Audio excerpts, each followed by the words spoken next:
Shalom saudara sekalian.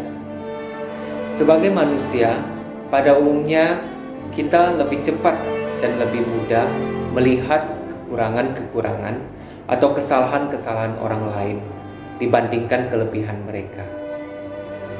Kita mungkin sering mendengar ada orang-orang yang memberi julukan kepada mereka yang cepat men-spot kekurangan atau kesalahan orang lain dengan julukan yang bernada sindiran, kritikus misalnya seperti itu. Ya, begitulah manusia saudara sekalian. Namun, dalam perenungan firman Tuhan hari ini, kita akan belajar satu teladan yang ditunjukkan oleh Rasul Paulus. Nah, saudara, kali ini kita akan mulai merenungkan surat 1 Korintus yang ditulis oleh Rasul Paulus kepada jemaat di Korintus. Saudara, di dalam pembukaan suratnya, Rasul Paulus memberi salam. Kemudian dia menulis seperti ini di ayat yang ke-3b sampai ke-9. Firman Tuhan mengatakan seperti ini. Aku senantiasa mengucap syukur kepada Allahku karena kamu, atas kasih karunia Allah yang dianugerahkannya kepadamu dalam Kristus Yesus. Sebab di dalam Dia kamu telah menjadi kaya dalam segala hal, dalam segala macam perkataan dan segala macam pengetahuan, sesuai dengan kesaksian tentang Kristus yang telah diteguhkan di antara kamu. Demikianlah kamu tidak kekurangan dalam suatu karunia pun, sementara kamu menantikan penyataan Tuhan kita Yesus Kristus. Ia juga akan meneguhkan kamu sampai kepada kesudahannya, sehingga kamu tak bercacat pada hari Tuhan kita Yesus Kristus. Allah yang memanggil kamu kepada persekutuan dengan anaknya Yesus Kristus, Tuhan kita, adalah setia. Demikian jauh pembacaan firman Tuhan. Saudara, kita tahu bahwa jemaat di Korintus ini adalah jemaat yang banyak masalah. Mulai dari masalah doktrin atau pengajaran, sampai masalah praktis sehari-hari. Dan yang terutama adalah masalah perpecahan di antara jemaat.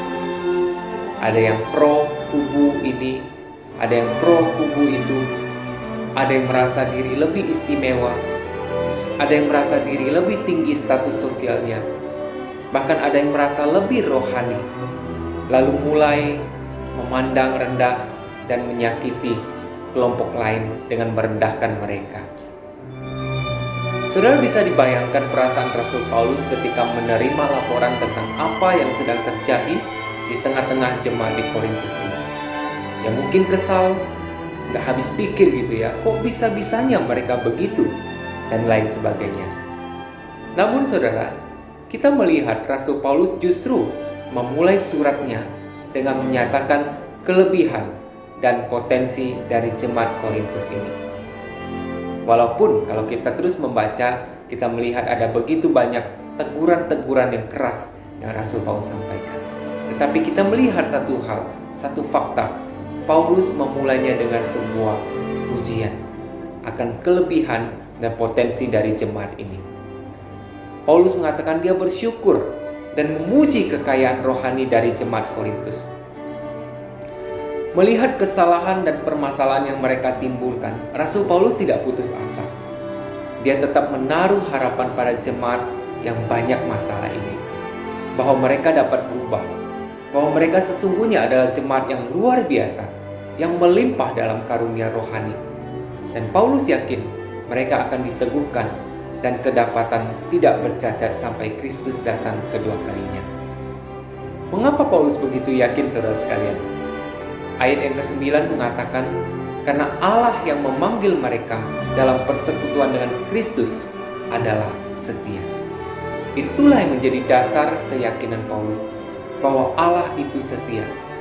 Orang-orang yang telah dipanggilnya dalam persekutuan dengan Kristus, betapapun bebalnya, betapapun kekurangannya, kesalahannya, mereka akan diteguhkan.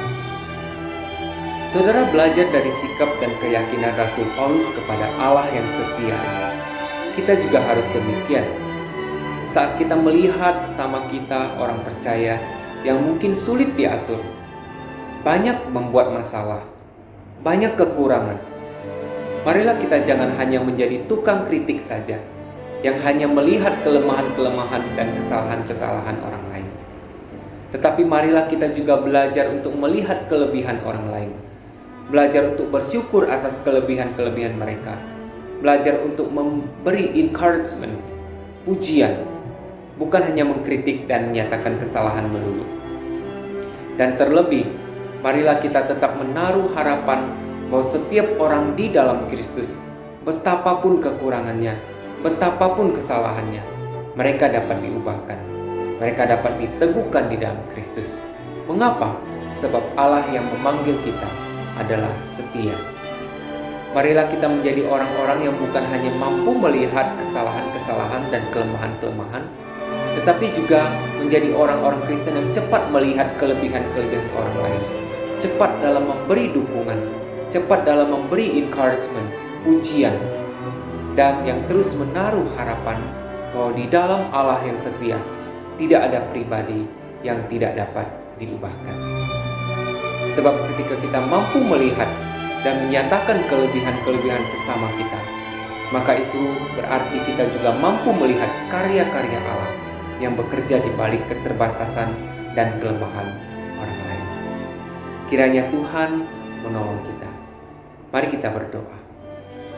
Bapa di surga, kami mengucap syukur kepadamu.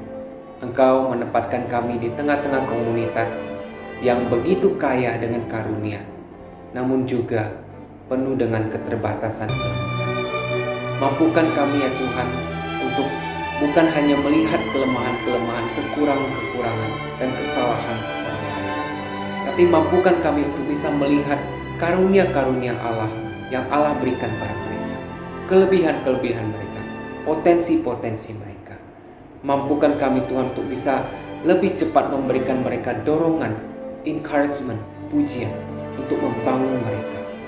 Kami percaya Tuhan bahwa di dalam Engkau tidak ada seorang pun yang tidak bisa diubahkan. Bantulah kami ya Tuhan. Inilah doa kami demi nama Tuhan Yesus Kristus. Amin. Tuhan memberkati. Layaklah segala bangsa